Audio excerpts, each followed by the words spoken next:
Assalamualaikum warahmatullahi wabarakatuh.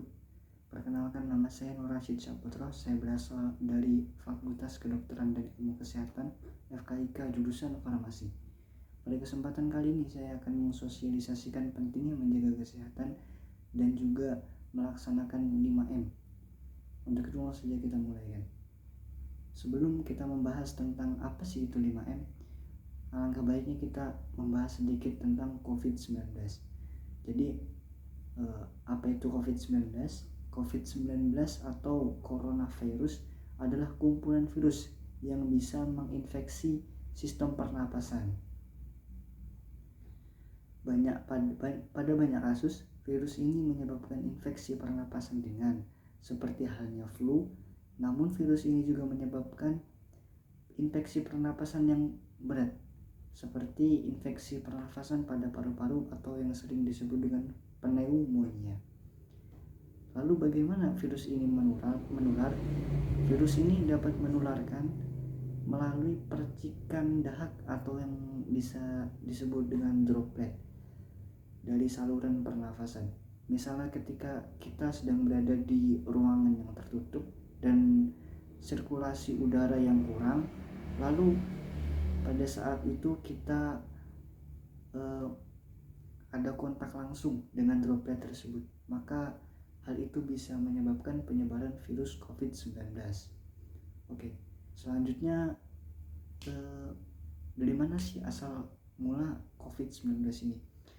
Jadi COVID-19 atau coronavirus ini pertama kali ditemukan di kota Wuhan, tepatnya di Cina, pada akhir Desember tahun 2019. Maka dari itu virus ini disebut dengan COVID-19. Virus ini menular dengan sangat cepat sebagaimana kita ketahui dan telah menyebar hampir ke seluruh wilayah dunia hanya dalam waktu beberapa bulan saja, tak terkecuali di Indonesia. Hal tersebut menyebabkan beberapa negara dunia melakukan lockdown wilayah mereka untuk mencegah penularan COVID-19 ini semakin tinggi. Contohnya di Indonesia. Di Indonesia sendiri, pemerintah telah melakukan berbagai macam cara untuk menekan penyebaran COVID-19, seperti melakukan kebijakan PSBB dan juga PPKM, sebagaimana yang kita ketahui bersama, yang telah dilakukan pemerintah. Lalu seberapa besar sih tingkat kematian virus COVID-19 ini? Virus corona yang disebabkan oleh COVID-19 ini bisa menyerang siapa saja tak terkecuali, termasuk kita para remaja. Menurut data yang dirilis oleh Gugus Tugas Percepatan Penanganan COVID-19 di Indonesia, jumlah kasus terkonfirmasi positif COVID-19 per tanggal 6 Agustus 2021 adalah sekitar 3.568.331 orang. Betapa banyaknya orang yang terpapar COVID-19. Lalu orang dengan jumlah kematiannya ialah 102.375 orang. Jadi tingkat kematian atau case fatality rate akibat COVID-19 adalah sekitar 2,9%. Jika dilihat dari presentasi kematian bagi golongan usia, maka kelompok usia di atas 60 tahun memiliki presentasi kematian yang lebih tinggi dibandingkan golongan usia lainnya. Lalu, apa sih gejala virus COVID-19 ini? Ya, gejala awal infeksi virus COVID-19 ini adalah seperti flu biasa, yaitu demam, pilek, dan batuk. Jadi apabila kita merasa kurang enak badan, walaupun hanya demam saja atau batuk saja, itu patut diwaspadai. Dan gejala akan dapat hilang atau sembuh, atau bahkan bisa juga malah menjadi lebih parah. Penderita dengan gejala yang lebih parah ini bisa mengalami demam yang tinggi, batuk, berdahak, bahkan sampai berdarah, sesak napas, dan nyeri dada. Gejala-gejala tersebut akan muncul ketika tubuh bereaksi melawan virus COVID-19. Lalu kalau misalnya dibagi secara umum, virus COVID-19 ini dibagi atas 3 golongan yang bisa menandakan seseorang itu terkonfirmasi atau terinfeksi virus COVID-19, yaitu yang pertama demam dengan suhu tubuh di atas 38 derajat Celcius, lalu yang kedua ialah batuk, dan yang ketiga sesak nafas.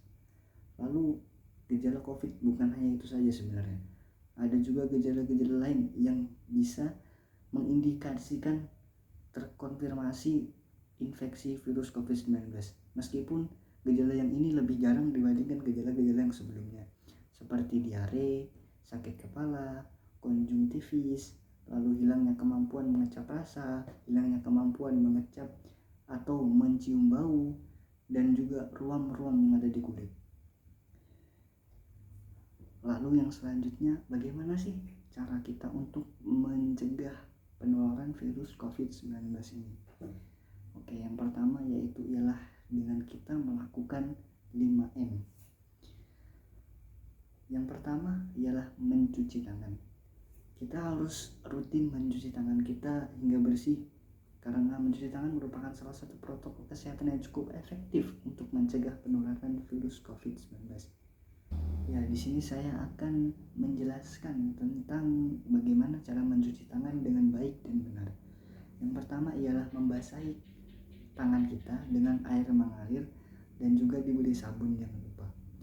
Lalu yang kedua ialah usap dan gosok kedua punggung tangan secara bergantian. Punggung tangan seperti ini, kita usap secara bergantian kanan dan kiri. Lalu yang ketiga ialah menggosok sela-sela jari hingga bersih. Jadi kita menggosok sela-sela jari kita yang kanan dan yang kiri secara bergantian. Lalu yang keempat, membersihkan ujung jari secara bergantian dengan posisi saling mengunci seperti ini. Nah, secara bergantian kanan dan kiri juga. Lalu yang kelima ialah gosok dan putar kedua ibu jari secara bergantian. Kita gosok seperti ini kedua ujung jarinya supaya bersih tentunya. Dan lalu yang terakhir ialah letakkan ujung jari di telapak tangan, kemudian gosok secara perlahan seperti ini. Ya, jadi seperti itu adalah cara untuk membasuh tangan yang baik dan benar, atau mencuci tangan yang baik dan benar. Lalu yang kedua ialah memakai masker. Ya, kita mungkin sudah tidak asing lagi dengan benda ini, karena sekarang kita kalau misalnya keluar harus selalu menggunakan masker. Pada awal pandemi virus COVID-19 tahun yang lalu, Organisasi Kesehatan Dunia yang kita kenal yaitu WHO mengatakan bahwa penggunaan masker hanya direkomendasikan untuk orang yang sakit, bukan orang yang sehat. Namun karena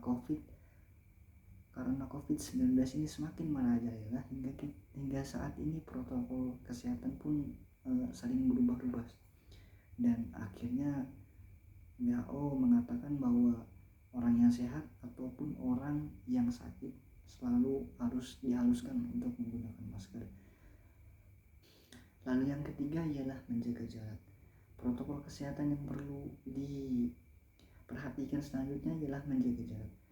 Protokol kesehatan ini sudah diatur dan dimuat dalam keputusan Menteri Kesehatan Republik Indonesia dalam protokol kesehatan bagi masyarakat dan di tempat dan fasilitas umum.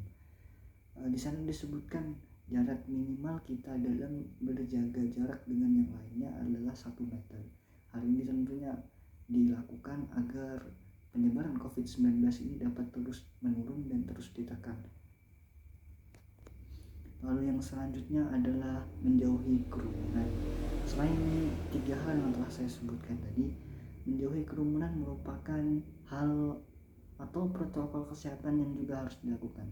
Menurut Kementerian Kesehatan Republik Indonesia atau Kemenkes, masyarakat diminta untuk menjauhi kerumunan pada saat berada di luar rumah.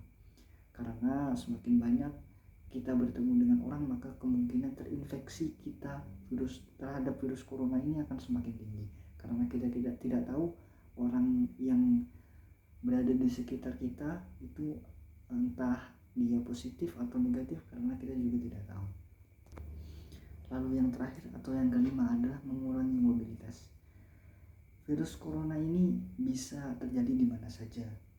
Jadi semakin banyak kita menghabiskan waktu di luar rumah untuk jalan-jalan atau kemana pun itu, semakin besar pula kemungkinan kita untuk terpapar virus COVID-19. Jadi sebaiknya kita tetap mematuhi protokol kesehatan dan sebisa mungkin meminimalisir untuk keluar rumah. Nah, lalu cara untuk mengatasi COVID-19 yang selanjutnya ialah dengan cara vaksinasi. Oke, vaksinasi COVID-19 ini merupakan salah satu upaya pemerintah Indonesia juga selain menerapkan PPKM, lalu juga PSBB. Vaksinasi merupakan salah satu upaya pemerintah Indonesia juga untuk menangani masalah COVID-19 dan juga terus menekan penularan COVID-19 ini.